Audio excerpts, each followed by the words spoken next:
ಹರೇ ಕೃಷ್ಣ. ನಮಸ್ಕಾರ ಎಲ್ರಿಗೂ. ನಾನು ನಿಮ್ಮ Anil Shakhapur, numerologist from speaking numbers. ಇವತ್ತು ನಾನು ಒಂದು ಇಂಪಾರ್ಟೆಂಟ್ ಟಾಪಿಕ್ ಬಗ್ಗೆ ಮಾತಾಡ್ತಾ ಇದ್ದೀನಿ. ಏನಂತಂದರೆ, ಸಂಖ್ಯಾಶಾಸ್ತ್ರದಲ್ಲಿ ಬರುವಂತಹ ಬರ್ತ್ ಚಾರ್ಟ್ ಅಥವಾ ಲೋಶೋ ಗ್ರಿಡ್. ಸಂಖ್ಯಾಶಾಸ್ತ್ರದಲ್ಲಿ ಇದನ್ನು ಲೋಶೋ ಗ್ರಿಡ್ ಅಂತ ಕರಿತೀವಿ. ಆಸ್ಟ್ರಾಲಜಿಯಲ್ಲಿ ಜನ್ಮ ಕುಂಡಲಿ ಅಂತಾರಲ್ಲ, ಅದೇ ಥರನೇ ಸಂಖ್ಯಾಶಾಸ್ತ್ರದಲ್ಲಿ ಕೂಡ ಕುಂಡಲಿ ಹಾಕ್ತೀವಿ, ಅದನ್ನು ಲೋಶೋ ಗ್ರಿಡ್ ಅಂತ ಕರಿತೀವಿ. ಈ ಬರ್ತ್ ಚಾರ್ಟ್ ಏನಿದೆಯಲ್ಲ, ಇದು ತುಂಬ ಇಂಪಾರ್ಟೆಂಟ್ ಆಗಿರುವಂಥದ್ದು. ಯಾಕಂತಂದರೆ ನಮ್ಮ ಸಂಖ್ಯಾಶಾಸ್ತ್ರದಲ್ಲಿ ಪ್ರತಿಯೊಬ್ಬ ವ್ಯಕ್ತಿಯ ಡೇಟ್ ಆಫ್ ಬರ್ತ್ನ ಅನಲೈಸ್ ಮಾಡಬೇಕಾಯ್ತು ಅಂತಂದರೆ ಈ ಚಾರ್ಟ್ ಮುಖಾಂತರನೇ ರೀಡ್ ಮಾಡಬೇಕಾಗುತ್ತೆ. ಈ ಒಂದು ಚಾರ್ಟಲ್ಲಿ ಕಾಣ್ತಾ ಇರುವಂತಹ ಏನು ಸಂಖ್ಯೆಗಳೇನಿದಾವಲ್ಲ, ಇವು ನಮ್ಮ ಡೇಟ್ ಆಫ್ ಬರ್ತಲ್ಲಿ ಬರುವಂಥ ಸಂಖ್ಯೆಗಳಾಗಿರ್ತವೆ.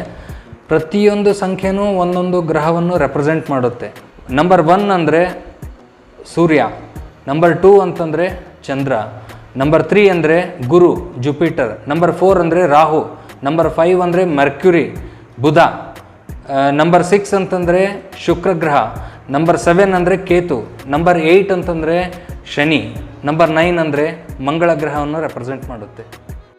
ಈ ಥರ ಒಂದೊಂದು ನಂಬರ್ಗೂ ಒಂದೊಂದು ಗ್ರಹದ ಸ್ಥಾನವನ್ನು ಸಂಖ್ಯಾಶಾಸ್ತ್ರದಲ್ಲಿ ಕೊಟ್ಟಿದ್ದಾರೆ. ಈಗ ಈ ಲೋಶೋ ಗ್ರಿಡ್ಡಲ್ಲಿ ಬರ್ತಕ್ಕಂಥ ಪ್ರತಿಯೊಂದು ಸಂಖ್ಯೆಗಳ ಸ್ಟ್ರೆಂತ್ ಏನಿದೆ, ಅದು ಏನನ್ನು ಸೂಚಿಸುತ್ತೆ, ಏನನ್ನು ಹೇಳುತ್ತೆ ಅನ್ನೋದನ್ನು ನಾವು ನೋಡ್ತಾ ಹೋಗೋಣ. ನಂಬರ್ 1 ಅಂದರೆ ಸೂರ್ಯ. ಸೂರ್ಯ ಅಂತಂದರೆ ಕಮ್ಯುನಿಕೇಷನ್, ಇಂಟೆಲಿಜೆಂಟ್, ಈಗೋಯಿಸ್ಟಿಕ್, ಅಗ್ರೆಸಿವ್ನೆಸ್, ಈ ಥರ. ಕಮ್ಯುನಿಕೇಷನ್ ಅಂದರೆ ಗುಡ್ ಕಮ್ಯುನಿಕೇಷನ್ ಆಗಿರ್ಬೋದು, ಬ್ಯಾಡ್ ಕಮ್ಯುನಿಕೇಷನ್ ಆಗಿರ್ಬೋದು. ಒಟ್ಟಿನಲ್ಲಿ ಕಮ್ಯುನಿಕೇಷನ್ಗೆ ಸಂಬಂಧಪಟ್ಟಿರುವಂಥ ಒಂದು ಬ್ಲಾಕ್ನ ಇದು ಹೇಳುತ್ತೆ. ಅದೇ ರೀತಿ ನಂಬರ್ 2 ಅಂತಂದರೆ ಚಂದ್ರ, ಮೂನ್. ಇದು ಏನು ಹೇಳುತ್ತೆ ಅಂತಂದರೆ ಸೆನ್ಸಿಟಿವಿಟಿ ಮತ್ತು ಇಂಟ್ಯೂಷನ್, ಅಂತಃಪ್ರಜ್ಞೆ ಅಂತಾರಲ್ಲ, ಅದ್ರ ಬಗ್ಗೆ ಯಾವ ರೀತಿ ಇರುತ್ತೆ ಅನ್ನೋದನ್ನು ಈ ನಂಬರ್ 2 ಇಂದ ತಿಳಿಬಹುದು. ಈ ನಂಬರ್ 2 ಇಂದ ಇನ್ನೇನು ಗೊತ್ತಾಗುತ್ತೆ ಅಂತಂದರೆ relationship between husband and wife and mother, ಇದ್ರ ಬಗ್ಗೆ ಕೂಡ ನಂಬರ್ 2 ಇಂದ ತಿಳಿಬಹುದು.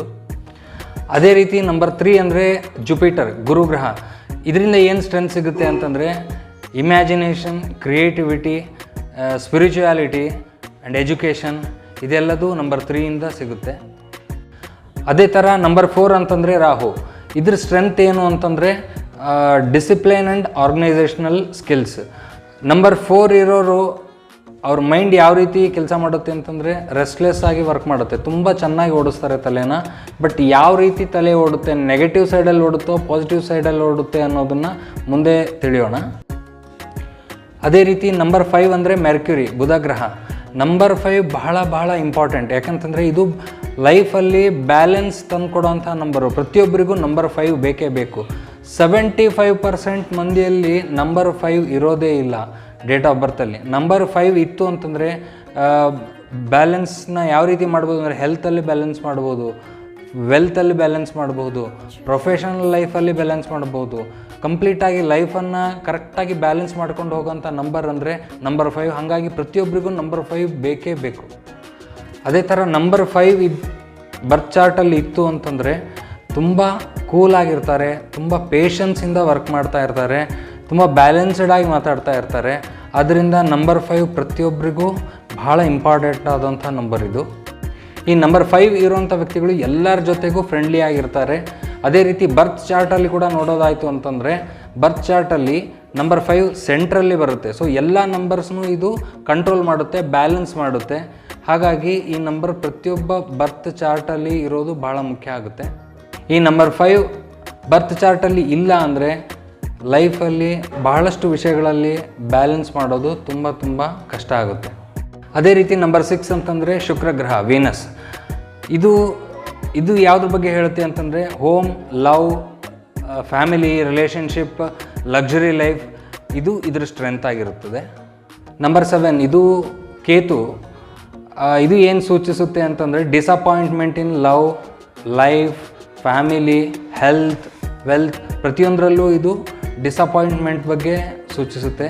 ಆಮೇಲೆ ಇದು ತುಂಬ ಸ್ಪಿರಿಚುವಲ್ಲು ಹೌದು. ತುಂಬ ರಿಸರ್ಚ್ ಮಾಡೋರೆಲ್ಲ ಈ ನಂಬರಲ್ಲಿ ಹುಟ್ಟಿರೋರಾಗಿರ್ತಾರೆ. PhD ಆಗಿರ್ಬೋದು, ಸೈಂಟಿಸ್ಟ್ಗಳಾಗಿರ್ಬೋದು. ಆಮೇಲೆ ಎಜುಕೇಷನಿಗೂ ಈ ನಂಬರ್ ಸಂಬಂಧಪಟ್ಟಿರೋದು. ಆದರೆ ಹೆಚ್ಚಾಗಿ ಬರ್ತ್ ಚಾರ್ಟಲ್ಲಿ ಇದು ರಿಪೀಟ್ ಆಗೋದ್ರಿಂದ, ಅಂದರೆ ಒಂದು ಸರಿ ಇದ್ದರೆ ಓಕೆ, 2 times 3 times ಏನಾದರೂ ಇದು ಬರ್ತ್ ಚಾರ್ಟಲ್ಲಿ ರಿಪೀಟ್ ಆಗ್ತಾ ಇದ್ದರೆ ಡೆಫಿನೆಟ್ಲಿ ಇವರು ಲವ್ ಅಲ್ಲಿ ಡಿಸಪಾಯಿಂಟ್ಮೆಂಟ್ ಇರುತ್ತೆ.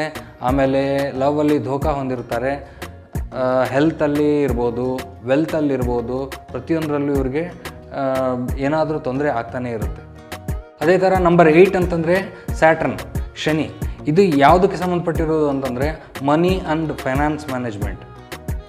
ಹೆಚ್ಚಾಗಿ ಅಕೌಂಟ್ಸ್ ಫೀಲ್ಡ್ ಅಥವಾ CAಗಳು ಫೈನಾನ್ಸ್ ಫೀಲ್ಡಲ್ಲಿ ಇರೋರಿಗೆಲ್ಲ ಬರ್ತ್ ಚಾರ್ಟಲ್ಲಿ ನಂಬರ್ 8 ಇದ್ದೇ ಇರುತ್ತೆ. ಇದ್ದರೆ ತುಂಬ ಒಳ್ಳೆಯದು. ಫೈನಾನ್ಸ್ ಮ್ಯಾನೇಜ್ಮೆಂಟ್ ಅಂದ ತಕ್ಷಣ ಗುಡ್ ಮ್ಯಾನೇಜ್ಮೆಂಟ್ ಆಗಿರ್ಬೋದು, ಬ್ಯಾಡ್ ಮ್ಯಾನೇಜ್ಮೆಂಟ್ ಆಗಿರ್ಬೋದು.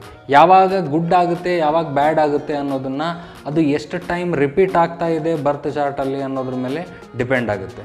ಅದೇ ಥರ ಕೊನೆಯ ನಂಬರ್ 9, ಇದು ಯಾವುದ್ರ ಬಗ್ಗೆ ಹೇಳುತ್ತೆ ಅಂತಂದರೆ ಹ್ಯುಮ್ಯಾನಿಟೇರಿಯನ್, ಸಿಟ್ಟು, ಅಗ್ರೆಸಿವ್ನೆಸ್, ಹೆಲ್ಪಿಂಗ್ ನೇಚರ್, ಇದೆಲ್ಲದನ್ನು ನಾವು ಈ ನಂಬರ್ 9 ಬ್ಲಾಕಿಂದ ತಿಳಿಬಹುದು.